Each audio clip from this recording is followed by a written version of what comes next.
Chilli powder అన్ని రకాల వంటలకు పచ్చళ్లకు సరైన chilli powder. No colour no chemicals. ఇక్కడ ఉన్న ద బ్యూటీస్ ఏమనొచ్చు, బేబీస్ అనొచ్చా, మీరు ఎలాగైనా పిలుచుకోండి. ఒకసారి డుకాటి షోరూమ్ని మనం ఎక్స్ప్లోర్ చేద్దాం విత్ చరణ్ గారు. Yeah, so guys right now మనం ఒక బ్యూటిఫుల్ బైక్ దగ్గర అయితే ఉన్నాము. దాని పేరు, మోడల్, ఇంజన్, ఎవ్రీథింగ్ ఒకసారి చరణ్ ద్వారా తెలుసుకుందాం మనం. అన్న ప్లీజ్, ఈ bike Multistrada 1100cc V4 engine. ఇది స్పోర్ట్స్ టూరింగ్, అడ్వెంచర్ టూరింగ్ కేటగిరీలో వస్తుంది.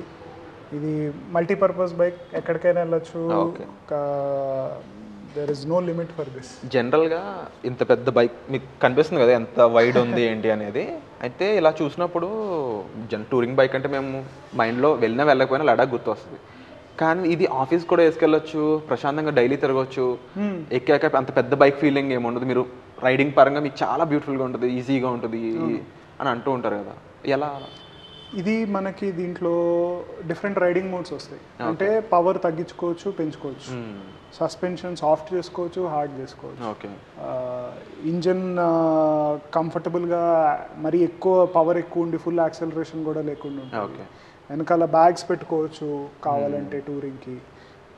ఆఫీసులు వాటికి కూడా ఎందుకు వెళ్ళచ్చు అంటే దీంట్లో కూర్చోడానికి height wise very comfortable, cushion ఉంటుంది. కొంచెం మనకి ఇప్పుడు ట్రాఫిక్లో వెహికల్స్ ముందు ఎన్ని ఉన్నాయి అన్నీ తెలుస్తూ ఉంటాయి. లైట్ వెయిట్ బండి కంపేర్ టు కాంపిటీషన్. సో మనకి ఈజీగా ట్రాఫిక్లో మెనూవర్ చేసుకోవచ్చు.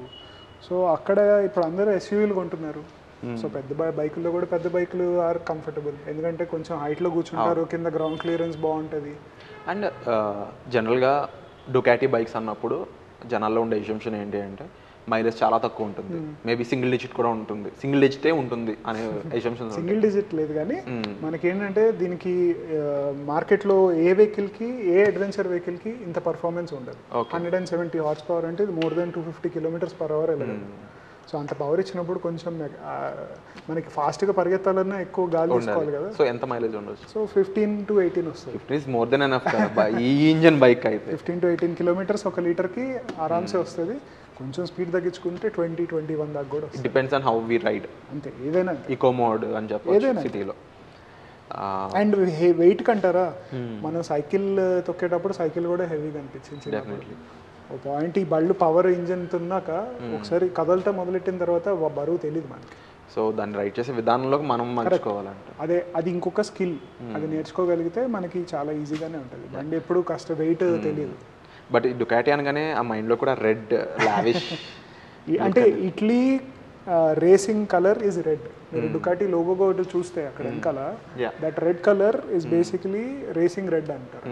సో డుకాటి హిస్టరీ ట్రెడిషన్ అంతా రేసింగ్ పర్ఫార్మెన్స్ నుంచి వచ్చింది. బట్ ఇప్పుడు మార్కెట్లో అన్ని రిక్వైర్మెంట్స్కి అపీల్ చేయాలి కాబట్టి there are various models here. అవి డిఫరెంట్ టేస్టులకి, ఇంట్రెస్ట్లకి అపీల్ అవ్వడం. సో నెక్స్ట్ బైక్ ఏంటో చూద్దాం రండి. సో నాకు ఈ బైక్ని చూసినప్పుడు ఒక పదం వస్తుంది అనమాట నోట్లోంచి. అంటే ఈ రెడ్ ఇది చూసినప్పుడు రాయల్, రీగల్ పోస్చర్. అంటే ఆ కట్స్ చూసినప్పుడు ఏదో కత్తిని తయారు చేశారా మన తెలుగులో చెప్పాలంటే. అంటే డుకాటి బండ్లు ఎప్పుడు డిజైన్కి చాలా ఇంపార్టెన్స్ ఇస్తాయి. ఇటాలియన్ డిజైన్ అంటే దానికి ఒక స్పెషల్ ప్లేస్ ఉంటుంది. ఫెరారీస్, ల్యాంబోర్గినీస్, ఇవన్నీ డుకాటి, ఎంవి, ఇవన్నీ చాలా స్పెషల్ యూనిక్ డిజైన్స్. చాలామంది మా క్లయింట్స్ వెహికల్ ఎట్లా ఉంది, చూడ్డానికి బాగుంది అనుకునే కస్టమర్స్ కూడా ఉన్నారు. ఎందుకంటే వాళ్ళు ఒక లైఫ్లో ఒక స్టేజ్కి వెళ్ళిన తర్వాత ఒక స్పెషల్ మోటార్ సైకిల్ కావాలి అంటే అది ఇటాలియన్ మోటార్ సైకిల్. సో దీని డిజైన్ కానీ ఎక్కడైనా మీకు వెల్డింగ్ చీప్ చేసినట్టు అట్లా కనపడదు అనమాట. వాళ్ళు చాలా అటెన్షన్, కేర్ తీసుకుని ఇంజనీర్ చేసి డిజైన్ చేసిన వాళ్ళు. But at the same time if you SIT on this, ఇది చాలా కంఫర్టబుల్ బండి.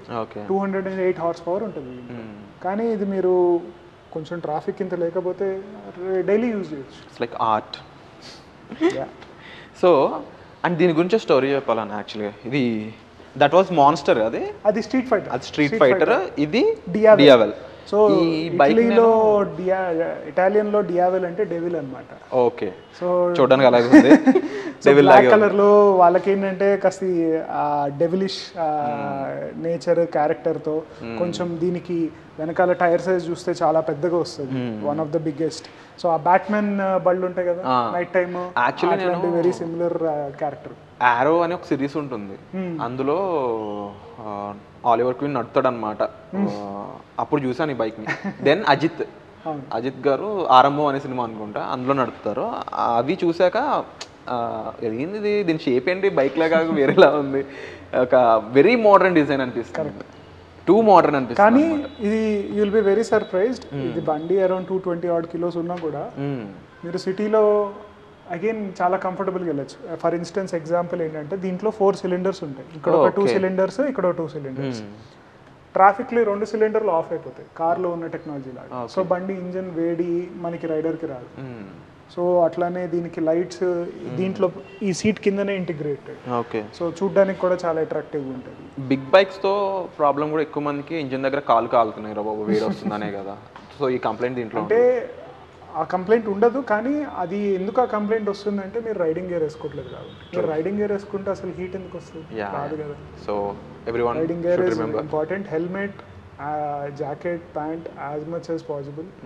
ఇంగ్లీష్లో ఒకటి చెప్తారు, all the gear all the time అని. ఎప్పుడు పడతామో ఏంటో తెలియదు. సో మా ఫ్రెండ్ చైతన్యకి అయిన ఎగ్జాంపుల్లోనే హెల్మెట్ లేకపోయింటే ఎంత డ్యామేజ్ అయ్యింది. సో అండ్ కమింగ్ టు దీని గురించి, ఇది మల్టీ స్ట్రాడా లాగా ఉంది. సో అదే బైకా లేకపోతే ఏంటిది? సో ఇది ఇంకో వేరియంట్ దాంట్లో. ఓకే. ఇది బట్ హెవీ బాక్సింగ్ టైప్లో ఉంది. నేను జిమ్కి వెళ్తున్నాను కాదు, కానీ you can balance this with 1 finger. Okay. So weight should not be a point. బండి బ్యాలెన్స్ ఇది చాలా ఈజీ. సో దీనికి దానికి తేడా ఏంటంటే ఇది 30 liters ఫ్యూల్ ట్యాంక్, అది 22 liters fuel tank. Engine capacity everything capacity is the same. Spoke wheels వస్తాయి, ట్యూబ్లెస్ స్పోక్ వీల్స్. సో మీరు ఏ టెరైన్లో ఎక్కడికైనా బ్యాడ్ రోడ్స్లో ఎక్కడైనా వెళ్ళొచ్చు. అండ్ అన్ని బైక్స్ చైన్ డ్రైవ్ ఉంటున్నాయి. చైన్ డ్రైవ్, ఎందుకంటే chain is easiest to maintain and very cost effective also.